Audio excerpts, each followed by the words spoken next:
Welcome, welcome. Thank you so much for joining us for today's Lunch and Learn, Agriculture and Climate Change, Cows, Corn, and Crap. We talk a lot about the need to reduce emissions from the transportation and power generation sectors. But the truth is that we will not be able to achieve our climate goals without addressing agriculture's significant contribution to climate change. Fortunately, there are proven practices that can help make agriculture more climate resilient while contributing less to global warming. Peter Lehner is the Director of Sustainable Food and Farming Program at Earthjustice, and he is with us today to walk us through some of those practices, as well as the policy changes needed to accelerate their adoption. Peter, we are so happy to have you with us today. My name is Kathleen Neal. I am the Director of Policy and Partnerships here at Maine Conservation Voters and Maine Conservation Alliance. Our organizations represent more than 13,000 members and supporters dedicated to protecting Maine's environment and our democracy. MCA does that through education, collaboration, and advocacy, and MCV by influencing public policy, holding politicians accountable, and winning elections. A few technical notes for today. We will hear from our speaker and then tackle questions in the Q&A at the end. You don't have to wait though. You can send those questions to me through the chat whenever they occur to you. I'll keep track of them and ask them during the Q&A at the end. We ask that you not message speakers directly as we want their focus on the presentation, not the chat box. If you do have any technical difficulties today, you can reach out to Will Sedlak through the chat and he will help you out. This event is being recorded and the video will be posted on our website later this afternoon, where you can also find recordings of all of our previous Lunch and Learns. Thank you all again for joining us. And Peter, I will turn things over to you to kick things off. Great, thank you. And it's great to be here with all of you. I particularly thank my sister Brigitte, who I think is on your board or very active with you and helped organize this. But you do terrific work and the work done at the state level is so important to both set a precedent for, to build momentum for, and to set and really build pressure on the federal government. With something like climate change, obviously we need global action, we need national action, but that does not in any way underscore the importance of what is done at the state level. And so your work, both the substantive policy work and getting voters to care about it, is really critical. Perhaps getting voters to care about it is the most critical of all. And that's actually a good segue into what I'm talking about today, which is the agriculture section, which is something everybody cares about. We care a lot about what we eat and think about it a lot, but we rarely really think much beyond the food we're eating and where it comes from and the impact of that.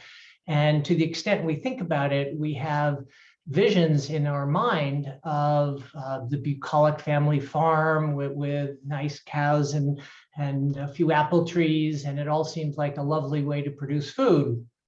And while that vision is very attractive and exists to some extent, it bears very little relationship to how our food is actually produced these days. The vast majority of our food is produced, unfortunately, in a much more industrial fashion with pollution impacts, including climate change impacts, on a par with other industries. And most people don't realize that. So what I'm trying to do today, and thanks to you talking to your folks, is trying to get people to think a little differently about agriculture and recognizing the importance of agriculture in climate change. So I will just jump right off, and I think I'm going to share my screen. And so can you see my screen there? You sure can. Okay. Okay. And let me just move this here. Okay. So I call this talk on climate change and agriculture, cows, corn, and crap, because if you have to leave early, you'll have gotten virtually everything I have to say right from the title. The impact of agriculture on climate change largely comes from cows, the corn they and other animals are fed, and the crap of the animals, the livestock. It is, while the large amount of cropland we have makes a big difference to climate change, by far the biggest driver is livestock. And when we talk about agriculture, nowadays we have this vision, as I said, of a beautiful bucolic farm, and we're sort of perhaps horrified to think, oh, pollution, that's terrible. Our system is also getting us sick, and we recall during the COVID-19, the worries about the fragility of the supply chain when there were some COVID outbreaks in some big slaughterhouses. And it's tempting for people to use the phrase that our agriculture system is broken. And I think it's important to recognize that that is really not at all the case. Let me see if I can advance the screen here. There we go. Our agriculture system is doing exactly what it's intended to do, which is to produce a vast amount of food, of cheap calories, and doing so without regard to the environmental consequence. And what our agriculture system does is much more a function of policy than most people realize. We would like to think that farmers do according to the market. They grow what is appropriate in their region, and they sell what the market is interested in. But in fact, what farmers do, what is grown, where it's grown, how it's grown, is profoundly influenced by federal policy, largely the Farm Bill, which we'll talk about in a bit, but a major policy guidance for all the federal programs that has been around for 100 years. And so our system, what we see today, is not a result of market forces, not a result of geography or anything inevitable. It's a result of largely federal policy. And that is both troubling, and it also offers an opportunity. What federal policy has created and the downsides of that can also be reformatted, and federal policy as a powerful driver can change our agricultural system. So if we look at our system today, we see it produces, as I said, a tremendous amount of food, far more than we actually need. And not only food, it produces a lot of fiber, cotton, and wool. And now we have an area about the size of Iowa growing largely corn and some soybean for biofuels, for largely ethanol and some biodiesel. More than many other sectors of the economy, it's a very integrated, globally integrated sector of the economy. We export a lot of food, actually surprisingly, sort of essentially low quality foods, grains and meats, and we import fruits and vegetables and fish. And we could have a whole separate talk on food waste. We waste a vast amount of our food. Estimates are generally between 30 and 40% or more. And that is wasted at the farm level, it's wasted at the supermarket and restaurant level, and it's wasted in every one of your homes. And unfortunately, that's a global phenomenon. It's not just in the US. But despite all of those potential downsides, Americans are paying very little for their food comparatively.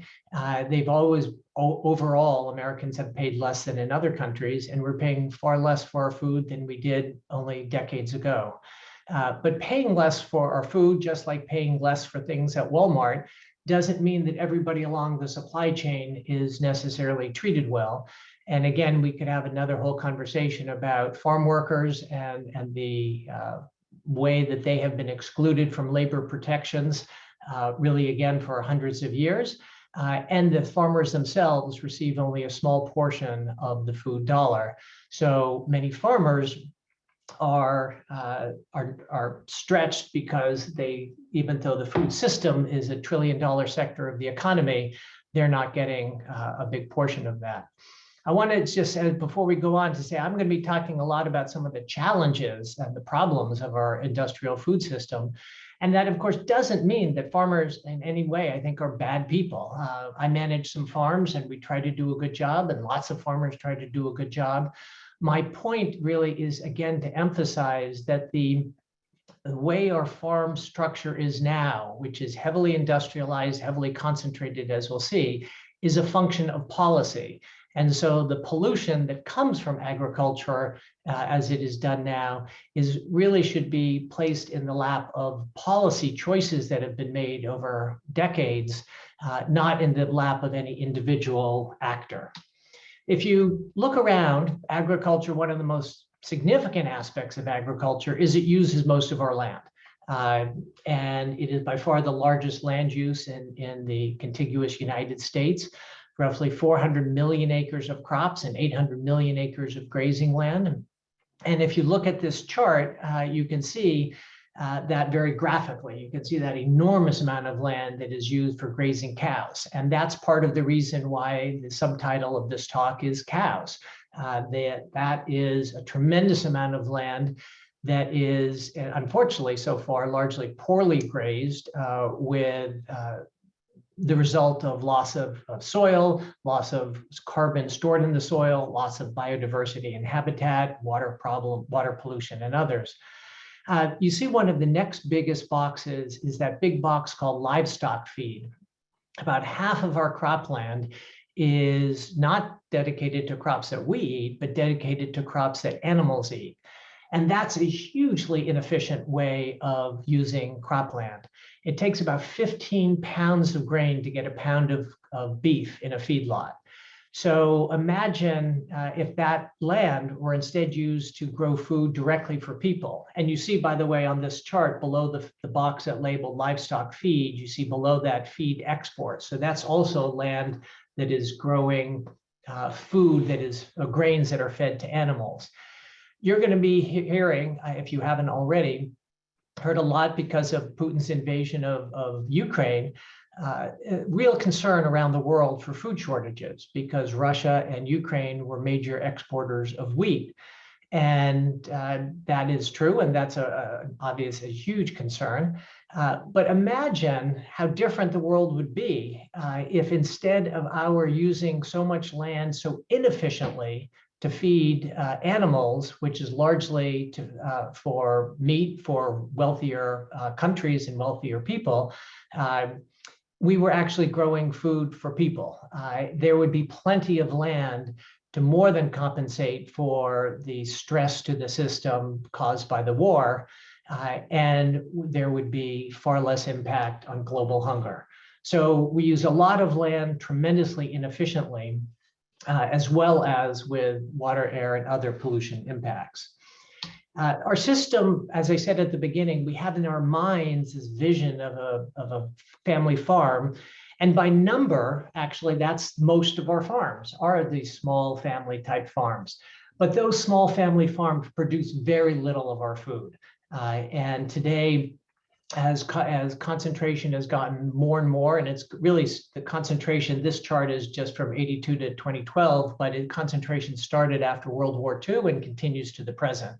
And the number of farms are either largely going down or they are shifting from what you might call real productive farms to hobby farms. Well over half of the farms that are listed by the US Department of Agriculture are farms that people have for tax purposes, for lifestyle purposes, and many of those literally produce zero farm income. They're just there for other reasons. And it's a small number of farms that produce most of our food. And as a result of very overt discrimination by US Department of Agriculture for decades, even though farmland used to be owned by a more diverse section of the population, now it's virtually all owned by whites. The height of Black farmland ownership, for example, was in 1920, when Blacks owned about 16–18% of US farmland. Now they own less than 1%. And so we've got a very concentrated system, very contrary to the myth of the family farm or the cowboy that really are industrial scale operations using hired labor, often in most parts of the world, most parts of the country, that's people of color, often undocumented, often at very low wage rates, often without health insurance or other protections. So it is very far from the vision one may have. And that's, again, not the fault of individuals, but the system that has driven agricultural production into that way. And so with this agricultural scale agriculture, what are the results of that? Well, the results, like other industrial sectors of the economy, are a tremendous amount of pollution. And I'm focusing on this again because while we understand that, you think about a big Exxon refinery, nobody has to be told that that's a polluting source. But most people really don't realize that our food is produced at this industrial scale and that this agriculture is now a major source of water pollution, air pollution, toxic pollution, and habitat loss, and indeed threats to our public health. So you probably have seen harmful algae blooms increasing in the state of Maine. That's something we are seeing all around the United States, all around the world, actually. Obviously, in part a function of climate change and warmer weather, but also a function of largely agricultural runoff of nutrients from manure and from excess fertilizer into all these waterways. And you've probably heard of blue baby syndrome, which is nitrate contamination of groundwater, from which about 17 million people get their drinking water from groundwater. And much of that is contaminated with nitrates, which leads to the blue baby syndrome. And that's just water pollution. I used to work for the state of New York, the New York Attorney General's office, and we unfortunately often had cases of small towns upstate New York dealing with contaminated water supply because of agricultural runoff. And for the city of New York, which gets its water from upstate New York, that was, again, one of our major challenges of how to protect drinking water from agricultural runoff. Many of you may be part of an environmental group because you love wildlife and you've been concerned about sort of threats to wolves more out west, probably, threats to grizzly bears and other charismatic macrofauna, as they're called. Let me just pause a sec. Do you see all the controls on the screen above, or are you just seeing the slide? You're just seeing the slides. You're just saying, okay, so that's just on my screen. Just want to be sure. Actually, those wildlife cases are in many ways agriculture cases. We are seeing the threats to wolves and to bears and to others because we are ranching in wolf and bear territory. And as we've expanded land, for example, for ethanol, as we've expanded that since 2007, all of that has been millions of acres of lost habitat, whether it be for sage grouse or for other endangered species, or again, aquatic species as well. One of the interesting aspects of agriculture, of course, is it uses a lot of pesticides. And pesticides are different from a lot of other toxic chemicals that we hear about, because most other toxic chemicals, we think, oh, let's get rid of them. We don't want them. Pesticides, remember, are meant to be toxic. They're meant to kill things. So it's no surprise that they're pretty good at killing things. And they tend to often kill a wide range of things, which means the wide range of pests. So that's good from an agricultural perspective, but it's bad from a habitat, pollinator perspective, and a human health perspective. And I can promise you, every one of you, if you were to take a blood or urine sample, would have dozens, if not well over 100 toxic chemicals, many of which would be pesticides in you already. And perhaps one of the most frightening things about our food system is a system that is meant to nourish us is actually causing us tremendous public health harm. It actually causes more chronic disease than smoking. So think about that for a minute. The food that is meant to nourish us is getting us sicker than smoking. And if you add up the diabetes, cardiovascular disease, obesity, and others, it's costing the US economy over $1 trillion a year, more than smoking. because we are producing, by and large, remarkably unhealthy food. So I don't want to keep going, but again, to give a sense of the overall system.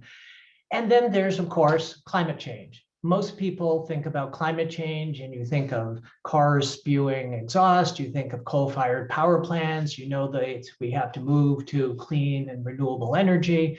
And you really don't think about climate change. Again, how could that beautiful farm be a problem from a climate change perspective? But the answer is, in fact, it's a tremendous contributor to climate change, but just not in the same way. And that's why often people don't really fully understand it. While agriculture does use some energy, say farm tractors, pesticide manufacturers, and the like, and that releases a fair amount of carbon dioxide, most emissions of agriculture that affect climate change are either methane or nitrous oxide, or actually this carbon that had been stored in the soil itself. So the methane comes from, as I said earlier, cows and crap. Cows, because of their ruminant digestive system, which is different than ours, cows and goats have a different digestive system, and every time they breathe out, they exhale a tremendous amount of methane. And that, of course, is a potent greenhouse gas, about 85 times stronger than carbon dioxide.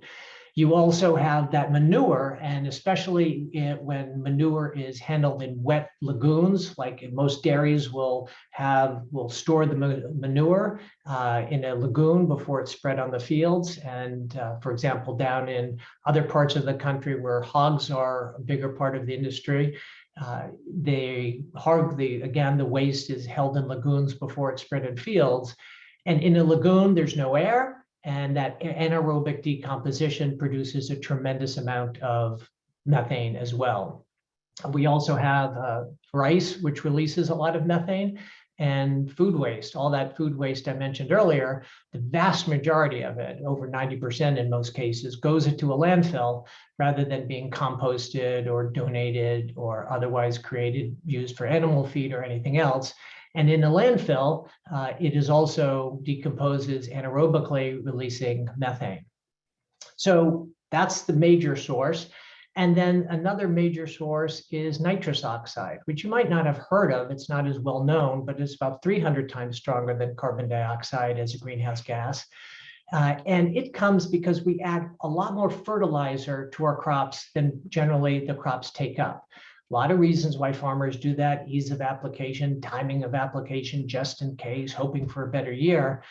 But all that extra fertilizer doesn't just vanish. It goes somewhere, and it either runs off into the waters. That's what's causing the harmful algae blooms we talked about. Think of the dead zone in the Gulf of Mexico, or the eutrophication of Chesapeake Bay, or others. And it also converts to nitrous oxide, which is this potent greenhouse gas, and rises up into the atmosphere. Nitrous oxide, by the way, is also probably the most significant ozone depleter now as well.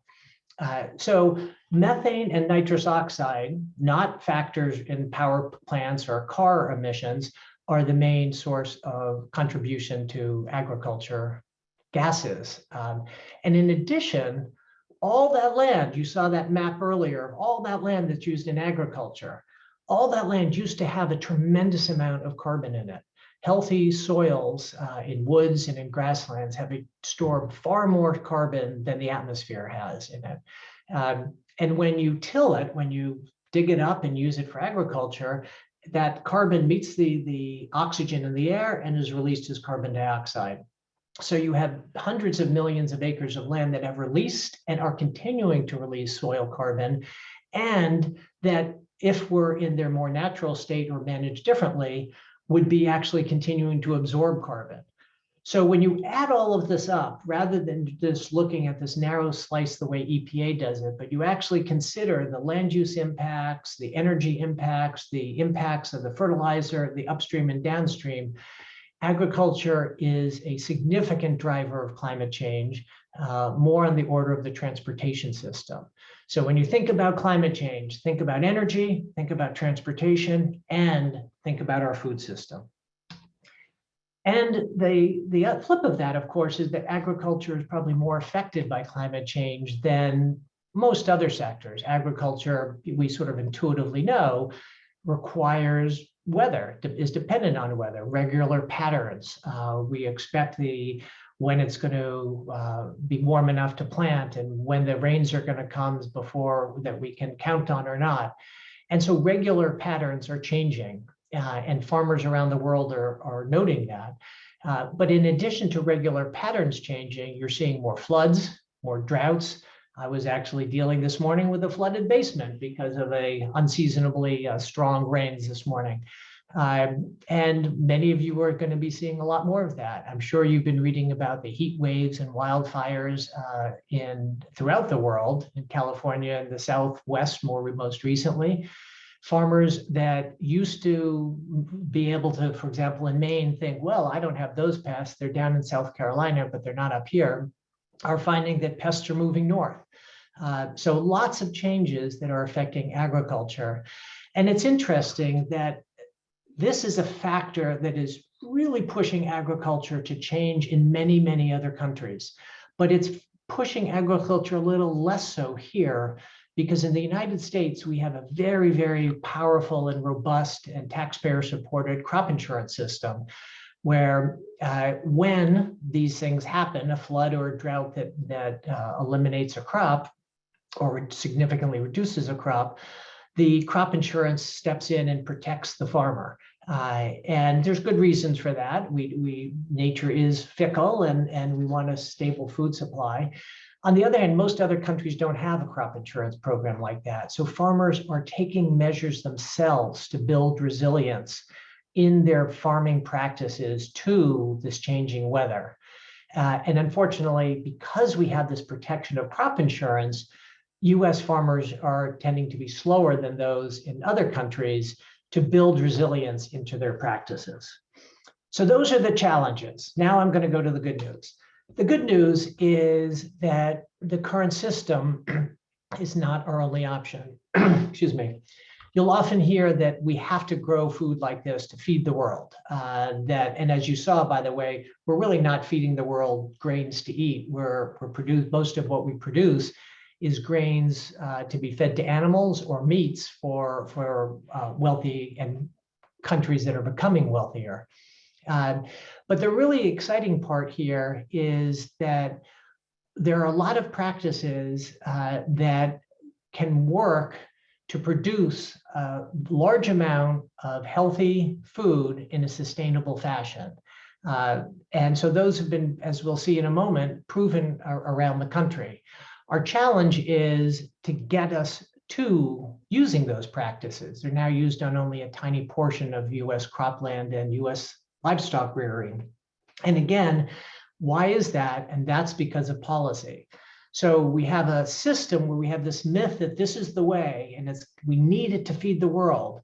And the point I hope you'll think about is we don't need it to feed the world. We're doing it because policy is directing farmers to act in a certain way, and we can feed the world more healthily if we change policy and create different incentives for farmers.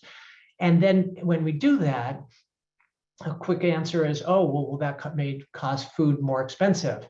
Well, let's not forget that the true cost of food, according to many studies, is about triple what you see at the market.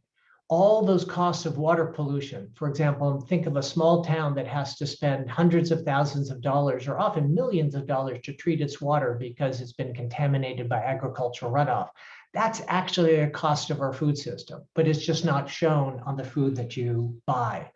Many other aspects of the food system like that are hidden. And so we have a great opportunity to shift our policies, to shift how we farm to a system that is going to feed the world more healthily at actually a lower total cost. And what are those practices? I'm sure you've heard of some of them. One of my favorites is just using more perennial crops, which are crops that aren't replanted every year. Corn is replanted every year. Soybeans are replanted every year. And if you look at this is sort of a great picture of the difference between an annual crop's roots and a perennial crop's roots throughout the year. And it doesn't take a scientist to realize, whoa, those perennial crops are going to be a lot better to withstand droughts, withstand floods, withstand heat waves. They're obviously storing a lot more carbon. And with a root system like that, they could easily produce a lot more food. But we have a food policy, our farm policy is largely directed at annual crops. So it's huge opportunities to shift more to perennial crops of various sorts. And then many other ones, using our fertilizer far more precisely than we do, rotating crops so that the pests from one crop don't settle in and are left go hungry the next year. And as you rotate, you do different nutrients in the soil and therefore reduce your needs not only for pesticides but also for fertilizers. So you've got a whole range of these, and we could again have a whole fantastic session on virtually any one of these practices. As you dive into them, are really fun to learn about. Mixing cropping, tree crops of various sorts with row crops or with pasturing, silvopasture it's called, which can provide shade to cows as well. How you manage the grazing, it can be very important. If you move the cows around a lot, like the bison did on the plains, they end up causing a lot less soil erosion and helping build up the soil and the carbon in the soil. Alternating strips of prairie, this is really more of an issue for the Midwest than it is for Maine, but keeping native habitat, which used to be common. You'd have rows of trees around your fields to protect from winter storms or windstorms. And by and large, those have all been cut down. And so now we're realizing, whoa, those actually provided a lot of benefits. And of course, not having bare ground, keeping your ground covered over the winter. So lots of interesting science going on here. And the exciting part here is this is not like, say, in 1990 when we were trying to begin the push to clean energy, where we all hoped that solar energy someday would be cheap, but it was a long time before the levelized cost of renewables were at grid parity with fossil energy. Well, that wasn't until what, 2013 or 14 or so. Here, we know these practices work. There are farmers that are doing them, many in Maine, but many throughout the country at different scales, some small, some medium scale, some pretty big scale. And once they start using these practices, they're finding, wow, these practices are more profitable as well as more productive and much more sustainable. And they become almost evangelists for this. But that's still countercultural. And so they're only used on, depending on the practice, 1%, 3%, maybe 5% of US cropland. So we know they work, we know they're profitable, we know they produce food. So how do we scale them up? And what would it mean if we scaled them up? Well, the good news is if we were to scale them up, and this is unfortunately still just a thought experiment, but if you see on the left here, our current emissions, and if you were to take these practices that I've been talking about and actually imagine if they were used on available land, and this is all from government data. These are very conservative estimates actually in terms of the impact of these practices. And many of these practices, when you use them together, they actually are synergistic and the benefits get even better. And this doesn't assume any of that. But the point is, if we were to use them on a widespread basis, the impact from a climate perspective would be enormous.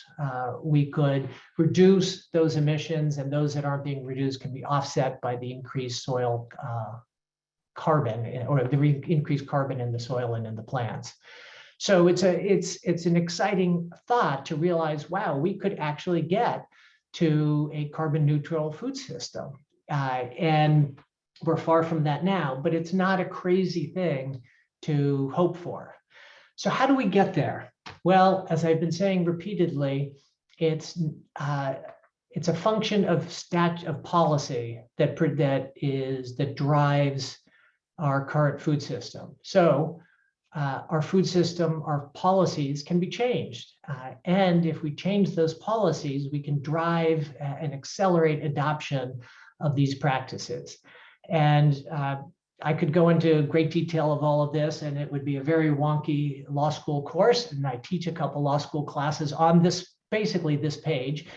So I won't give you a whole semester, but the point is there's a lot that can be done, and it's really quite exciting. You've probably all heard, because you're environmentally aware, of the Clean Air Act and the Clean Water Act. You very likely not really thought much about the Farm Bill, but the Farm Bill is probably the most important environmental law you've never heard of. And it's very different. Think about our environmental laws. They were passed in 1970 or 1972 or so, and really haven't been amended. The last time the Clean Air Act was amended was what, 1990? And the last time the Clean Water Act was amended was what, 1987? The Farm Bill is different. It has to be reauthorized every 5 years. So Congress has to think about farm policy, whether they want to or not, every 5 years. It was last reauthorized in 2018, and we're already having hearings about the 2023 reauthorization. So here we have a chance that Congress has to consider these things, and they have to pass it, because if they don't pass it, a lot of farm subsidies will sunset, and that would be politically untenable. So this bill will pass. And because there's so many pieces that so many people want, they have to actually work together in some ways. And so it provides billions of dollars every year for conservation programs, which right now I would say most people would say are okay, but could be much better targeted, much more effectively used to reduce climate change impacts and build resilience to climate change with these practices. We have a lot of programs like the one I mentioned earlier, crop insurance, and we have commodity payments where farmers are just paid because of their historical growing of crops. And those could all be reformed to create incentives for climate-friendly practices. Think about your home insurance or your car insurance. You get a discount if you have a good driving record, or you get a discount on your home insurance if you have a fire alarm. A crop insurance system actually does almost none of that, and actually has many incentives for risk-enhancing behavior. It encourages farmers to do things that actually increase risk, rather than encouraging farmers to do things that decrease risk, the way most other insurance programs do. And crop insurance, you may think of as insurance as a private matter. You buy insurance for your car, your home on the private market. Crop insurance is different. It's a government program. The subsidies are 2/3 subsidized, or the premiums are 2/3 subsidized by you and me, by the taxpayer. And it's very, very heavily regulated. So it's not a private business the way insurance is for the rest of us.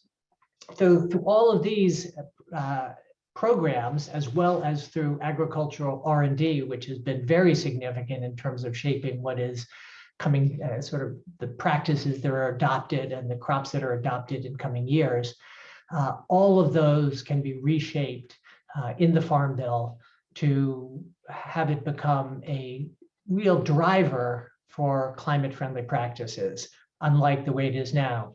In 2018, politics were such that in an 850-page bill, the word climate change never appeared. And so those of us who were working to try to get climate-friendly provisions in there, put them in and under the, as we're focusing on water quality, because many of the practices that are good for climate change are also good for water quality.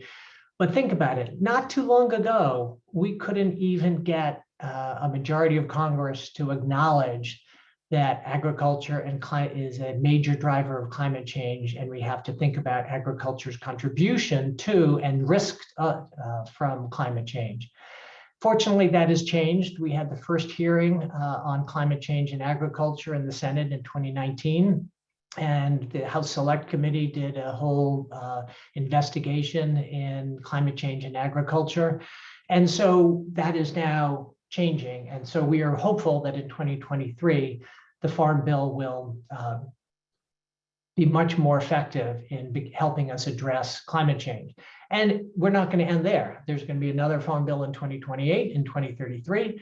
And just in the same way that the energy transformation is an effort that we've been working on since 1990, and we still got a long way to go, this is not going to be a slow transformation, a quick transformation. We can also address our energy laws. I mentioned earlier, we have an area about the size of Iowa using corn to create ethanol.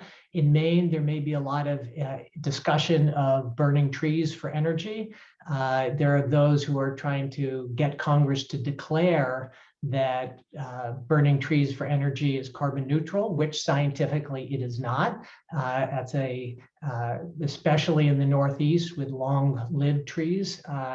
It is, you create an energy deficit that lasts for decades, if not centuries, when you cut down standing trees and burn them. So energy laws will have a big impact in our agricultural system, both, again, what is grown, where it's grown, and how that is used. And then, of course, the clean air and clean water laws that I mentioned earlier, which right now largely exempt agriculture, which is a frustrating reality. But just as an example, when I worked for the city of New York and was trying to protect our drinking water supply, which came from upstate New York, fairly rural areas, if there was, say, a town that had a sewage treatment plant that wasn't adequately treating its sewage, the city could sue that town. The Clean Water Act would require that town to treat its sewage better and make sure it didn't pollute the drinking water. But if you had a farm about half a mile from that town, and there were cows standing in the stream doing their business, and the stream then flowed into the reservoir, there was virtually nothing the Clean Water Act could let us do. And one dairy cow produces about as much waste as about 300 people. So it doesn't take too many cows standing in streams to have a pretty significant impact on drinking water supply. And yet, those are largely exempted. So that needs to be, and that made sense perhaps back in 1970 when farms weren't really a major pollution source.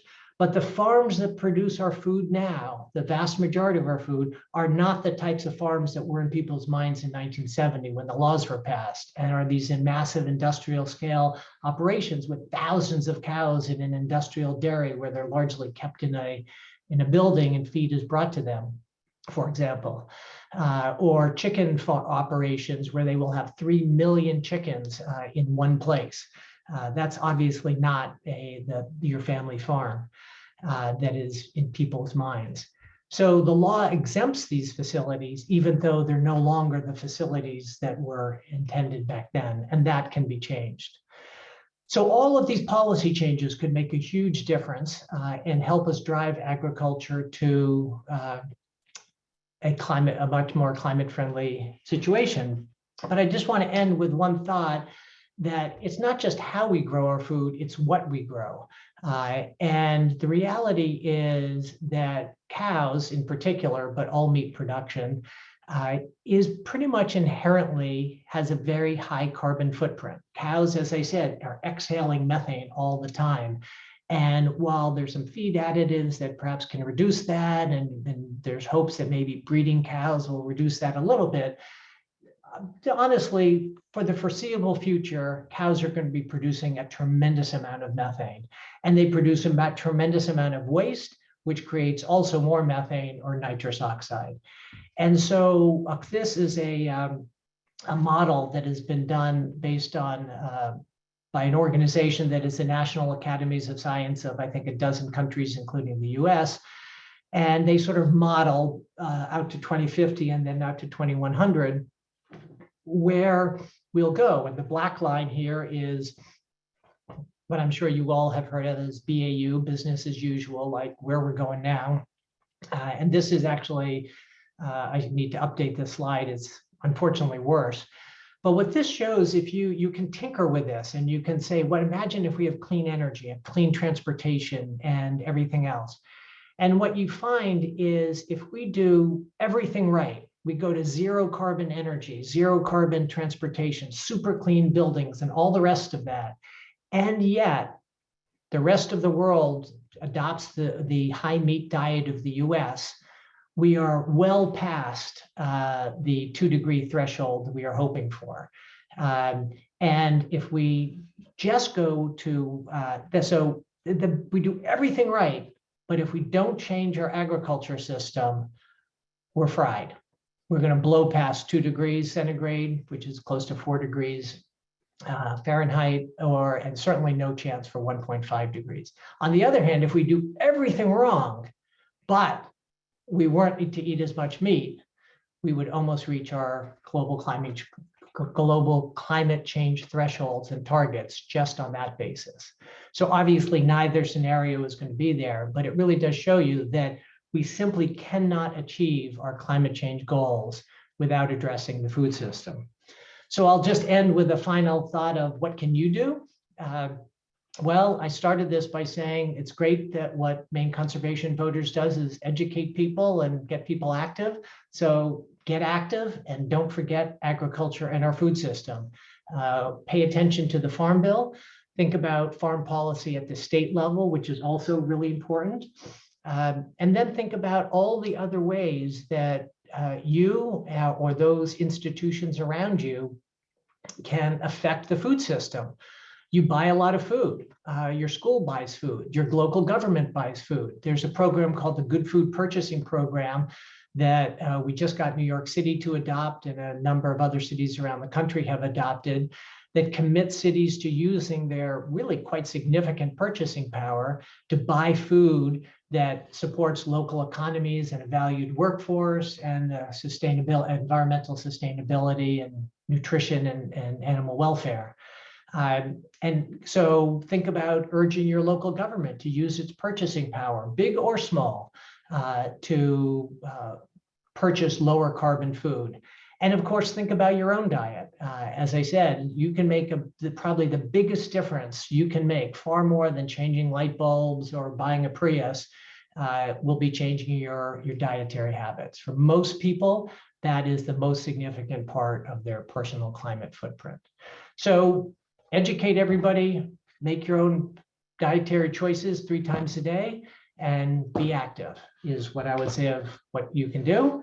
And with that, I'll say thank you, and I'll stop sharing my screen. Peter, thank you so much. That was really fascinating. And I think I'll speak for myself and say, I've had this idea that I've known in the back of my mind, agriculture, it's really important, but thank you for connecting all of those dots between agricultural policy and practice and the climate impacts that we all care about so much. I really appreciate it. For all of our Lunch and Learn regulars, you know that you will get an email follow-up later this afternoon.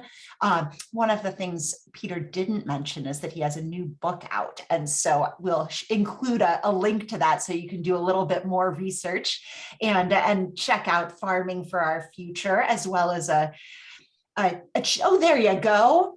And we'll share the link to the book and also a link to a blog post that shares some highlights. So you can start with the Cliff Note version.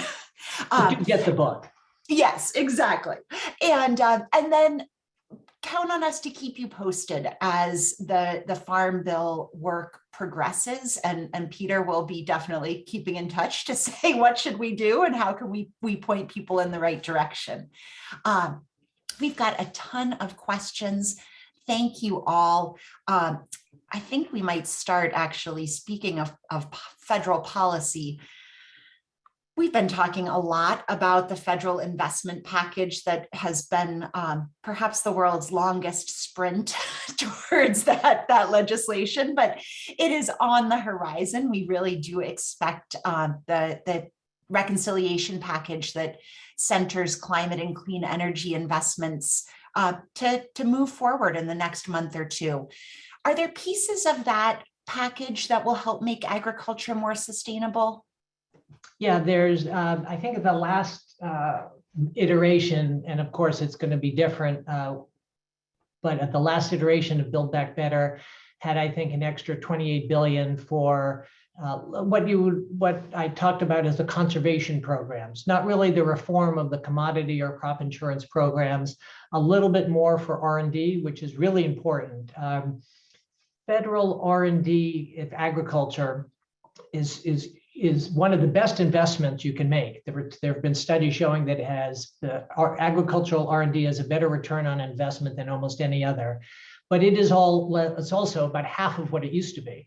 It has been cut, and that has been largely then supplanted either by nothing or by private research, which tends to look at essentially patentable technologies like genetically modified seeds and not necessarily practices that will be good for climate. So there is also an increase in climate-focused research in the bill, which is going to be important. I think that will likely be in a Biden budget almost no matter what, because it's so important. But the significant increase on the conservation programs to increase the amount of land, the amount of outreach to farmers will be very helpful. So in case anybody is waiting for just one more reason to support whatever we're calling Build Back Better today, there you go. Thank you. Peter, you talked a little bit about the sort of concept that we have in the picture in our heads about what farming looks like and what food production looks like, and then the reality of where we get most of our food.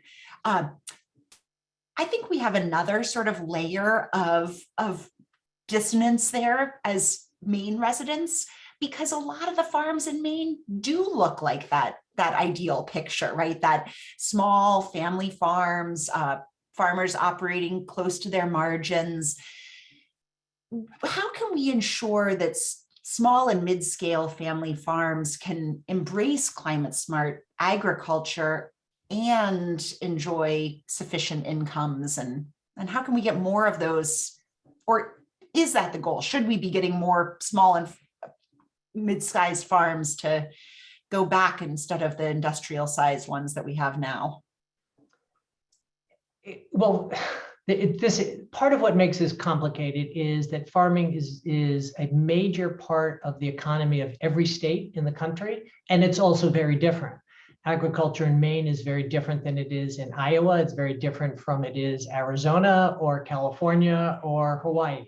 And so to have one federal law that makes sense in all these different contexts is very challenging. And think about how different it is also, because if you have a dairy farm in Maine, while there's some similarities to a dairy farm in the Central Valley of California, it's not like a shoe factory where, it's pretty much a shoe factory, whether it's in Italy or whether it's, regardless of where it's located, or say instead of shoe, a metal finisher or something. So that variety is challenging from a policy perspective. But again, it also means that there's great opportunities for states to build policies. The other factor that makes it complicated is, which you alluded to, is how important agriculture is to our cultural and societal fabric. It wasn't that long ago, historically speaking, that most people were farmers. In about 1900, about 40% of the US worked on a farm. Now it's less than 2% of people work on a farm.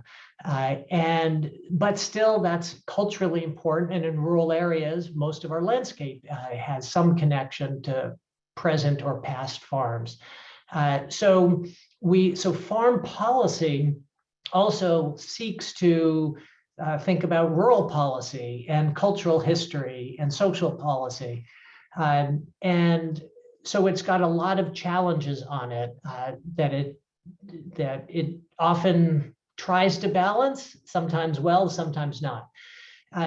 The short answer, though, is that these climate-friendly practices that I've been talking about have been largely demonstrated at all scales. Big farms can use them and small farms can use them. They do require some different thinking. They do require often some training, maybe some new equipment. And one of the challenges has been that Farm Bill programs often have been very difficult to get into. So unless you have a big farm, it's just not worth the administrative hassle of getting in there.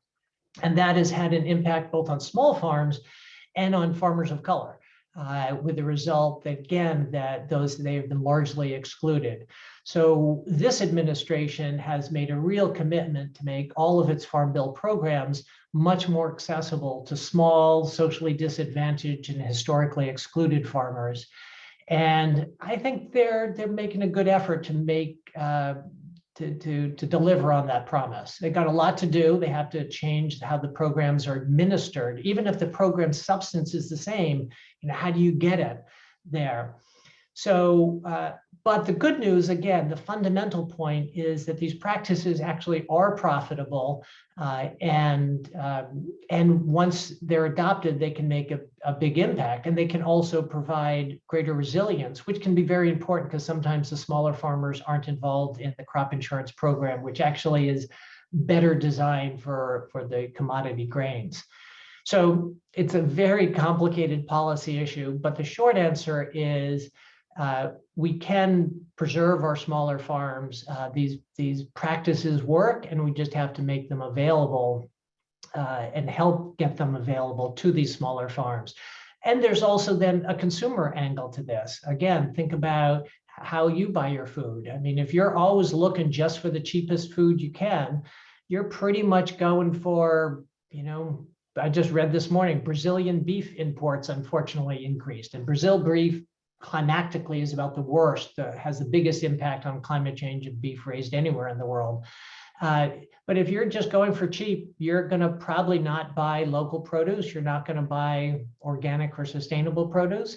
And we have to encourage consumers to think about really being willing to pay the true cost of food rather than hiding the costs. That is so interesting and so encouraging to hear that these policies or these practices are really effective and profitable at all levels. And also just wonderful to hear about the attention to equitable and really we think a lot about how to embed equity and justice in our clean energy work. And I confess that I have thought less about it in agriculture. And so it's really interesting to hear about that. And I'm grateful. To the consumer piece too, it's, you're right. We are so fortunate in Maine to have a really vibrant local and organic food movement, so many great local farms. And yet as a state, we still get more than 90% of our food from out of state. Right. So that's actually specifically called out in the state's climate action plan about increasing the amount of food consumed in Maine that's been produced in Maine. And so it's really helpful to connect all of those dots. I won't ask you to give us a progress report right now.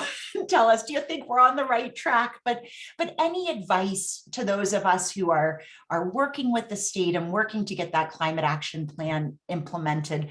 What should we really be saying in those conversations with lawmakers? We're deep in that in New York as well, that passed a climate law, and we're right now drafting comments on the draft scoping plan. I think one is simply don't forget agriculture. In some ways we're starting at such a base level that simply saying don't forget agriculture is really important. I think it's also important to follow the science to understand where the emissions are coming from. And there's as in every area, there can be sort of some hype and some misinformation that's being thrown around, and trying to really encourage an accurate assessment of the science. I think there is I think there has to be a recognition that we've been encouraging essentially bad farming policy for 100 years. And it's going to take a long time to transition. And so don't necessarily think you're going to get in the next iteration in 5 years to have everything work out perfectly. And from the farmer's perspective, and I can say this from the farms I manage, it takes time. You plant something and it takes a while to grow. If it's a perennial crop, it may take 3 years before it starts being productive. And if it hasn't been grown in that area, you may not know about it for a while. So you need to stay at this for a long time. This is not something you can dive in and be done. So I think the main thing is to build for a long-term commitment to take agriculture seriously and recognize that we have a tremendous opportunity, but we have to look at it, really every aspect of it, and be willing to change. Thank you. Peter, we've got so many good questions in the chat. We could keep you here all day, but we won't do that. We will just thank you for your time and your expertise. And thanks to all of you for being with us today. This Sunday marks the 2-year anniversary of our virtual Lunch and Learn program. It is wild. We had no idea what we were doing 2 years ago and what kind of a journey we would be on together, but we have hosted almost 90 events. We've had more than 18,000 participants. It is just absolutely my favorite part of the week every week. And I thank you for sharing it with me and with all of us here at MCV. I hope you'll join us again next week. Next week's program is just what is going on with offshore wind in Maine. So you can tell in that the title, we've got a lot of questions. It's a great opportunity for our clean energy future and our economy. We need to do it right. We will have an incredible panel discussion next week. We're even going to pull your favorite Lunch and Learn facilitator, Will Sedlak, off. We're going to pull him on camera next week, so he'll be moderating that discussion. Hope to see you all there. Thank you again, and have a wonderful, wonderful weekend.